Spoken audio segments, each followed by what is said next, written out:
Et au moment du jugement, en fait, la juge me donne à moi 4 ans de prison avec 2 ans et demi ferme et 1 an et demi de sursis. Et elle, donc 4 ans de prison avec 3 ans ferme et 1 an de sursis. Elle, dans tous les cas, 14 kilos, je sais pas comment tu vas t'en sortir, tu vois. Mon avocat, il se retourne et c'est là que je sais que je vais en prison, en fait. C'est même pas quand elle le dit, la juge. Je vois, en fait, ma copine qui s'effondre. Je vois les gens sa mère, elle pleure. Je vois ma mère au fond qui pleure et tout, mais je me rends pas bien compte. Et en fait, mon avocat, il se retourne et il me dit, je passe lundi te voir à Fresnes. Du coup, on est déféré à la prison de Fresnes. On monte donc dans la cellule des arrivantes. Et donc là, on dort. Et le lendemain matin, en fait, je commence à entendre les bruits des clés qui s'ouvrent, genre les bruits des cellules qui s'ouvrent. Ça me réveille. Donc là, je commence à me rendre compte que je suis en prison. Et là, je commence à pleurer. Et je me dis, en fait, c'est pas un rêve. Genre là, je peux rêver, je suis dans une cellule, c'est tout petit.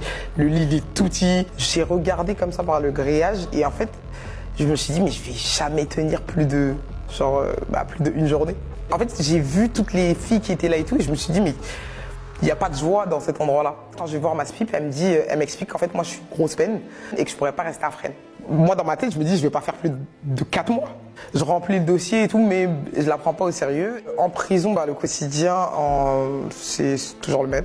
Genre, chaque jour est pareil. Tu te lèves, tu sors en promenade. Il faut aussi ma demande pour être auxiliaire bibliothèque. Je suis passé bibliothécaire, c'est-à-dire que en fait, l'avantage quand tu travailles en prison, c'est que à la MAF de Fresnes, c'est 3 douches par semaine. Quand tu travailles, tu as droit au moins une douche par jour. Donc je suis passé auxiliaire et ça veut dire que le matin, je me levais de 8h à 11h. Je faisais, donc pour les filles qui voulaient pas aller en promenade mais qui voulaient aller à la bibliothèque, elles venaient à la bibliothèque. Je revenais en cellule et je repartais donc à la bibliothèque de 14h à 17h. Et ça me faisait passer le temps comme ça. C'était un peu ça mon quotidien à moi en prison. Je regardais pas trop la télé, je lisais beaucoup. Essayer de trouver un truc qui va faire que tu pètes pas les plombs. Je suis resté 1 an à Fresnes et j'ai été déféré au centre de détention de Réau. Tu dois rester 4 mois en fait en observation. Après, tu montes dans les cellules où tu peux avoir ta clé et faire un peu ta vie toute seule. Et là, en l'occurrence, c'est des grosses peines, c'est des histoires que je regardais à la télé, genre. Et c'est vrai que Réau, pour le coup, c'était bien quand même.